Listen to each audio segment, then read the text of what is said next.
ହଁ ଭାଇ, ସମୟ ଅଛି, ଆପଣ କହିପାରିବେ। ପ୍ରଭୁ ଗୌରବ ପାଆନ୍ତୁ।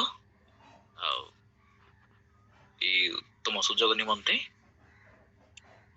ମୋର ଛୋଟ ସାକ୍ଷ୍ୟ ଗୋଟେ ଦେବାକୁ ଯାଉଛି। ଯେତେବେଳେ କୋଭିଡ ର ସେକେଣ୍ଡ ଫେଜ ଆସିଲା ସେ ସମୟରେ ଆଉ ସବୁ ତ ସ୍କୁଲ ବନ୍ଦ ଥିଲା, ସବୁ ବନ୍ଦ ହେଇଥିଲା। ଆଉ ଜଷ୍ଟ କିଛି ଦିନ ପରେ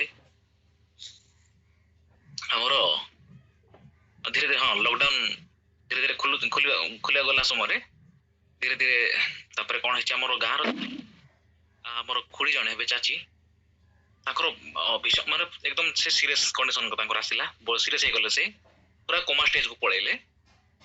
ଆଉ ସେ ଭୁବନେଶ୍ୱରରେ ଗୋଟେ ମେଡିକାଲରେ ଥିଲେ। ମେଡିକାଲରୁ ତାପରେ ଜଣେ ପ୍ରଭୁଙ୍କ ଦାସଙ୍କର ପ୍ରେୟାର ଦ୍ଵାରା ସେ ଟିକେ ଭଲ ବି ହେଇଥିଲା।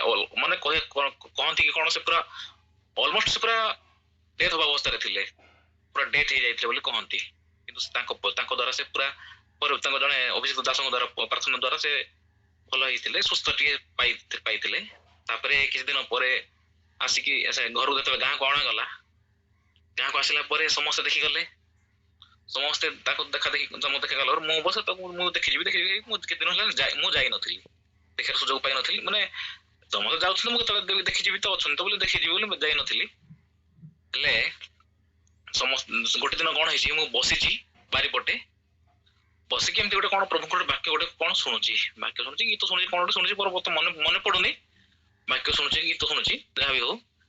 ହେଲେ ଏମିତି ହଉ ହଉ ହଉ କିଛି ସମୟ ପରେ ମତେ କାହିଁକି ମାନେ ଗୋଟେ ଚାଳ ଆସିଲା ତାଙ୍କ ଘରକୁ ଯିବା ପାଇଁ।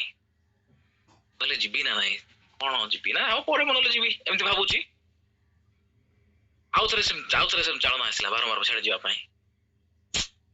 କଣ ଏମିତି ହଉଛି, ମୁଁ ଯିବି ନା ନାଇଁ, ମତେ ଇଚ୍ଛା ହଉନି, କୋଉଟେ ବସିଛି, କଣ ଏମିତି ଯିବି ଭାବୁଛି, ଆଉ ଟିକେ ନହେଲେ ଗଲେ ପରେ ଯିବି, ସନ୍ଧ୍ୟାରେ ଯିବି, ଏମିତି ହଉଛି। କିନ୍ତୁ ନାଇଁ, ମତେ ବାରମ୍ବାର ତ ମନ ସେମିତି ହଉଛି ସିଆଡେ ଆଉ ଯିବା ପାଇଁ। ତାପରେ ହଉ, ଯଦି ପ୍ରଭୁ ଚାହୁଁଛନ୍ତି ଗଲେ ଯିବି ଟିକେ, ଆଉ ଦେଖିକି ଆସିବି କଣ ହଉଛି। ତ ଯାଇବି, ତାଙ୍କ ଘରକୁ ଯାଇନି, ଗଲେ ବି ଟିକେ ଭଲ ହବ ବୋଲି ଗଲି। ମୁଁ ଗଲା ପରେ ତାଙ୍କ ଘରେ ଯେତେବେଳେ ସେ ବାରଣ୍ଡାରେ ବସିଥିଲେ, ମୋ ସାଙ୍ଗରେ ମତେ ଦେଖିକି ସେ ପୁରା ବହୁତ କିଛି ଖୁସି ହେଲେ, କଥା ହେଲେ। କଥା ବି ସେ ଭଲସେ କଥାବାର୍ତ୍ତା ହେଇପାରୁନଥିଲେ, ମାନେ ଇଆଡେ ସିଆଡେ କଥା ବି ହଉଥିଲେ। ମେଣ୍ଟାଲି ତାଙ୍କର ଟିକେ ଇଏ ଥିଲା, ମେଡିସିନ ଦ୍ଵାରା କି କଣ ଦ୍ଵାରା କେଜାଣି, ଇଆଡେ ସିଆଡେ ବି କଥା ହଉଥିଲେ। ହେଲେ ମୁଁ ତ ଯାଇକି ତାଙ୍କ ସାଙ୍ଗରେ କଥାବାର୍ତ୍ତା ହେଇକି ବସିଲି ତାଙ୍କ ସାଙ୍ଗରେ। ବେଶୀ ବି କଥାବାର୍ତ୍ତା ମାନେ ସେ ହେଇପାରୁନଥିଲେ, ତେଣୁ ମୁଁ ତାଙ୍କର ଖାଲି ବସିଥିଲି। ହେଲେ ମୁଁ ଭାବିଲି ହେଲା ତ ମୁଁ ଖାଲି କଣ ପାଇଁ ହେଲେ ମତେ ଖାଲି ଇଆଡେ ସେ ଘର ଖାଲି ଯିବା ପାଇଁ କଣ ମତେ ଖାଲି ମନ ହେଲା, ଘଟଣା କଣ ବୋଲି ଭାବୁଛି। ମୁଁ କିଛି ସମୟ ଯାଉ ତାପରେ ସେ ମତେ କଣ କହିଲେ, ସେଠୁ ସେ ରେଷ୍ଟ କରିବାକୁ ଯାଉଥିଲେ, ମତେ କହିଲେ ଯିବ, ମୁଁ ଟିକେ ରେଷ୍ଟ କରିବି। ଗଲା ହଁ ମୁଁ ବି ଯିବି କହିଲି, ମୁଁ ବି ରେଷ୍ଟ କରିବି କହିଲେ। ସେଠୁ ସେ କଣ କହିଲେ, ବାବା ଯିବୁ ତ, ଟିକେ ପ୍ରାର୍ଥନା କରିକି ଯିବୁ କହିଲେ।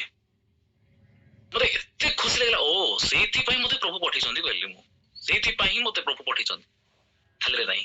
ଏବଂ ବହୁତ ଖୁସି ଲାଗିଲା, ମାନେ ଯୋଉ ପ୍ରଭୁ ମତେ କଥା କହିଲେ ସେଇ ପ୍ରଭୁ ତାଙ୍କ ହୃଦୟରେ ମଧ୍ୟ କଥା କହିଥିବେ, ସେଇଥିପାଇଁ ଏଇଟା ହେଇଛି ବୋଲି ମୁଁ ଖୁସି ହେଲି। ମୁଁ ବହୁତ, କାରଣ ଯେତେବେଳେ ମୁଁ ଦେଖିଲି ଯୋଉ ପ୍ରଭୁ ମରିୟମଙ୍କୁ କଥା କହିଲେ, ସେ ପ୍ରଭୁ ମଧ୍ୟ ଯୋସେଫଙ୍କୁ କହିଛନ୍ତି। ଯୋଉ ପ୍ରଭୁ ପାଉଲଙ୍କୁ କଥା କହିଲେ, ସେ ପ୍ରଭୁ ମଧ୍ୟ ହନନୀୟଙ୍କୁ କଥା କହିଲେ ପ୍ରେରିତ ପୁସ୍ତକରେ। ସେମିତି ପ୍ରଭୁ ମଧ୍ୟ ମତେ ଯୋଉ ପ୍ରଭୁ ଚାଳନା ଦେଲେ, ସେ ପ୍ରଭୁ ମଧ୍ୟ ତାଙ୍କ ହୃଦୟରେ କାର୍ଯ୍ୟ କଲେ। ସେଥିପାଇଁ ସେ ମତେ କହିଲେ, ଆଉ ସେଥିପାଇଁ ମୁଁ ମାନେ ସେ ହିଁ ମତେ ପଠେଇଲେ ବୋଲି ମୁଁ ମାନେ ଖୁସି ହେଲି। ଆଉ ତାଙ୍କ ସହିତ ବସିକି ତାଙ୍କ ସାଙ୍ଗରେ ପ୍ରାର୍ଥନା କଲୁ ସମସ୍ତେ, କିଛି ସମୟ, ଅଧଘଣ୍ଟା 15-20 ମିନିଟ୍, ଅଧଘଣ୍ଟା ପ୍ରାର୍ଥନା କଲୁ। ତାପରେ ମୁଁ ଆସିଲି, କହିଲି ଓ ଏଇଥିପାଇଁ ମତେ ପ୍ରଭୁ ପଠେଇଥିଲେ, ବୋଧେ ଖୁସି ଲାଗିଲା। ଆଉ ସେ ଦିନଠୁ ତାଙ୍କ ଘରେ ପ୍ରତି ସନ୍ଧ୍ୟାରେ ଆମେ ଏକ ଦିନ ଏମିତି ସନ୍ଧ୍ୟା ଉପାସନା ମଧ୍ୟ କରୁଥିଲୁ, ବାଇବଲ ମଧ୍ୟ ପଢୁଥିଲୁ, ବାକ୍ୟ ମଧ୍ୟ ଧ୍ୟାନ କରୁଥିଲୁ, ଗୀତ ମଧ୍ୟ ଗାଉଥିଲୁ। ଏମିତି ପ୍ରଭୁଙ୍କର ଗୌରବ ଉପାସନା ଆମେ କରୁଥିଲୁ ସେ କେତେ ଦିନ, ତାଙ୍କର ଯେ ପର୍ଯ୍ୟନ୍ତ ସେ ଥିଲେ। କାରଣ ସେ ବି ଗୋଟେ ଜବ୍ କରୁଥିଲେ, ତେଣୁ ଯେହେତୁ ତାଙ୍କର ସିରିୟସ କଣ୍ଡିସନ ପାଇଁ ସେ ଘରେ ରହୁଥିଲେ, କେତେ ଦିନ ପର୍ଯ୍ୟନ୍ତ ଆମେ ତାଙ୍କ ଘରେ ଉପାସନା କରି ସନ୍ଧ୍ୟା ସମୟକୁ ଆମେ କଟଉଥିଲୁ। ତେଣୁ ପ୍ରଭୁ ଗୌରବ ପାଆନ୍ତୁ। ଆଉ ଯୋଉ ପ୍ରଭୁ ଆମ ପ୍ରତ୍ୟେକଙ୍କୁ ମଧ୍ୟ ପ୍ରଭୁ ତାଙ୍କର ବାକ୍ୟ ଦ୍ଵାରା ହଉ, ତାଙ୍କ ଦାସ ମାନଙ୍କ ଦ୍ଵାରା କଥା ମଧ୍ୟ କହୁଅଛନ୍ତି, ଆଉ କହିବେ ମଧ୍ୟ। ଏଇ ଭରସାରେ ଆମେ ପ୍ରଭୁଙ୍କ ସହିତ ସଦା ସର୍ବଦା ତାଙ୍କ ନିକଟବର୍ତ୍ତୀ ହଉ। ପ୍ରେଜ୍ ଦ ଲର୍ଡ। ଥ୍ୟାଙ୍କ ୟୁ ରୁବେନ ଭାଇ। ଏ ଯୋଉ ପ୍ରାର୍ଥନା କରିବା ପାଇଁ ପ୍ରଭୁ ଆପଣଙ୍କୁ ପଠେଇଥିଲେ, ଯୋଉଟା କି ଆପଣ ଉପଲବ୍ଧ କଲେ, ସେ ଏ ଯୋଉ ପ୍ରଭୁଙ୍କର ଯୋଉ କ୍ଷୁଦ୍ର ସ୍ୱର ସଫ୍ଟ ଭଏସ ଟାକୁ କ୍ୟାଚ୍ କରିବା ପାଇଁ ସେମିତି ସେନ୍ସିଟିଭ ସ୍ପିରିଚୁଆଲ ହାର୍ଟ ଦରକାର। ସମସ୍ତେ ଜାଣିପାରନ୍ତିନି, ପ୍ରଭୁ ସମସ୍ତଙ୍କ ସାଙ୍ଗରେ କଥାବାର୍ତ୍ତା କରିବା ପାଇଁ ଇଚ୍ଛା କରନ୍ତି, but if you don't have a sensitive spiritual heart you cannot receive that signal। କିନ୍ତୁ ମୁଁ ଖୁସି ଆପଣ ଯେ ସେଭଳି ଭାବରେ ଆତ୍ମିକ ଭାବରେ ବେଶ ଉନ୍ନତ ଭାବରେ ଅଛନ୍ତି, ପ୍ରଭୁଙ୍କ ସାଙ୍ଗରେ ସମୟ କଟଉଛନ୍ତି, ଆପଣ ସେଇ କ୍ଷୁଦ୍ର କ୍ଷୁଦ୍ର ସ୍ୱରକୁ ବି ଆପଣ କ୍ୟାଚ୍ କରିପାରୁଛନ୍ତି, ଆଉ ତା ଦ୍ୱାରା ପ୍ରଭୁ ଗୌରବାନ୍ୱିତ ମହିମାନ୍ୱିତ ହଉଛନ୍ତି। ଗଡ୍ ବ୍ଲେସ୍ ୟୁ ଭାଇ, thank you very much. Amen amen amen.